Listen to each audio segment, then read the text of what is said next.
Nafarroak 404 koronavirus kasu berri atzeman zituen atzo, Iruñeko auzoetan nabarmentzen dira positiboak. 5. olatuaren intzidentzia altuak koronavirusaren ondoriozko ospitaleratzeak areagotzea eragin du. Atzo abiatu zen Iruñetik Atxondoko abiadura handiko trenaren aurkako akanpadara bizikletaz joateko martxan. Nafarroko gobernua eta handia mankomunitatea proiektu pilotu bat abian jartzeko elkarlanean ari dira nekazaritzako eta abeltzaintzako sektorean belaunaldien arteko erreleboa bultza dezaten.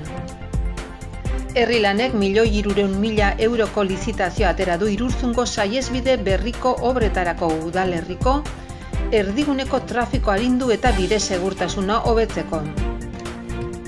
Kaparrosoren errota udal eskola, piragogismoa eta padel bor ikastaroak eskainiko ditu udan zehar Arga ibaian. Eraso homofobo bat salatzeko manifestazio deialdia eginda ostiralerako Lizarran. Memoria historikoaren leku gisa aitortu dira Loitigaina eta Elizondoko erbestealdi Nafarraren inguruko memoria espazioa. Kulturrek uztailari amaiera emango dio Zugaramurdin, Elizondon eta Iratxetan egingo diren kontzertuekin.